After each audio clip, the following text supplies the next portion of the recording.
ইতিহাস গড়ে দ্বিতীয়বারের মতো নির্বাচনে জয় পাওয়ার ৭৭ দিন পর বিশ্বের শীর্ষ ক্ষমতাধর দেশ যুক্তরাষ্ট্রের সাদা বাড়ির মসনদে বসেছেন ডোনাল্ড ট্রাম্প। যুক্তরাষ্ট্রের ক্যাপিটল ভবনে দেশটির ৪৭তম প্রেসিডেন্টের শপথ নিয়েছেন তিনি, যার মধ্য দিয়ে ২৪৮ বছরের মার্কিন ইতিহাসের দ্বিতীয় ব্যক্তি হিসেবে এক মেয়াদের বিরতিতে দ্বিতীয়বারের মতো হোয়াইট হাউসের মসনদে বসলেন তিনি। দায়িত্ব নিয়েই একগুচ্ছ নির্বাহী আদেশে স্বাক্ষর করেন মার্কিন প্রেসিডেন্ট ডোনাল্ড ট্রাম্প। ২৫০টিরও বেশি ডিজাইন অপশন নিয়ে ওয়ালটন স্মার্ট ফ্রিজ, বোঝে আপনার প্রয়োজন। বাতিল করেছেন জো বাইডেনের শাসনামলের ৭৮টি নির্বাহী আদেশ।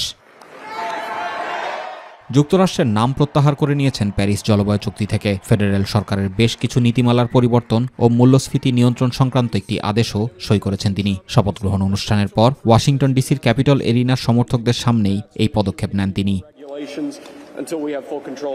পরে ওভাল অফিসে ফিরে আরও কিছু নির্বাহী আদেশে সই করেছেন ট্রাম্প। এর মধ্যে একটি হল যুক্তরাষ্ট্রের দক্ষিণ সীমান্তে জরুরি অবস্থা ঘোষণা।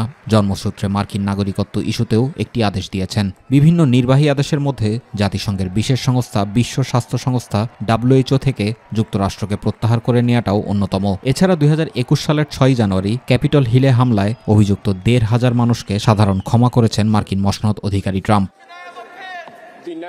অপরদিকে ডোনাল্ড ট্রাম্প মার্কিন প্রেসিডেন্ট হিসেবে শপথ নেওয়ার পর দেশটির বিভিন্ন স্থানে ট্রাম্প বিরোধী বিক্ষোভ হয়েছে। বিক্ষোভকারীরা নিউ ইয়র্ক, ওয়াশিংটন ডিসি, লস অ্যাঞ্জেলেসে সমবেত হন। এর আগে শপথ গ্রহণের একদিন আগে ডোনাল্ড ট্রাম্প এবং তার রিপাবলিকান পার্টির নীতির প্রতিবাদে হাজার হাজার বিক্ষোভকারী ওয়াশিংটনের রাস্তায় বিক্ষোভে অংশ নেন।